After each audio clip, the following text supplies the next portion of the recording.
The primary security threat in the North Caucasus comes from the Emirat Kavkaz, or the Caucasus Emirate, which is an umbrella grouping of militant Islamist groups across the various republics of the North Caucasus, but primarily in Dagestan, Ingushetia, Chechnya and Kabardino-Balkaria.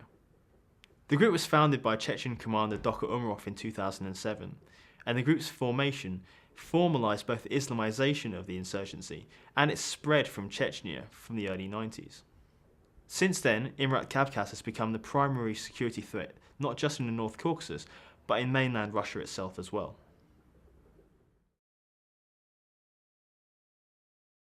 Since the formation of Emirat Kavkaz, the level of violence in the North Caucasus has increased dramatically, especially in Dagestan, which has become the centre of the insurgency.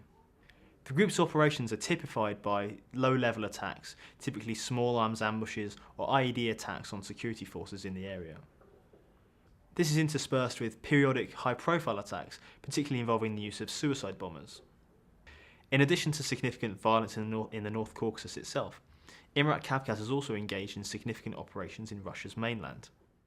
This includes a double suicide attack on Moscow's metro system in March 2010, and a suicide attack at Moscow's Domodedovo International Airport in January 2011. External operations by Emirat Kavkaz ceased in February 2012 following a moratorium called by Dr. Umarov on all operations in the Russian mainland. However, in July 2013, Umarov called off the moratorium and explicitly called for attacks on the Sochi Games, calling on the group's fighters to stop the Games by any means possible. Since then, Emirat Kavkaz militants have launched several key operations outside the North Caucasus.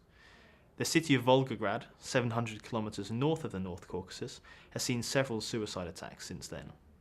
This began in late October with a suicide attack on a bus in the city, and was followed by 2 suicide attacks on concurrent days in late December. The group also detonated a car bomb in the city of Pyatigorsk, just north of the North Caucasus, also in late December. This was significantly closer to Sochi, but still well outside the security cordon imposed by the Russian authorities.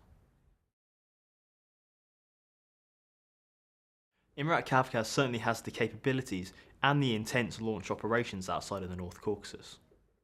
However, it remains to be seen whether the group has the capabilities to penetrate the ring of steel placed around Sochi by the Russian authorities, with an approximately 40,000 security force personnel present at the Games.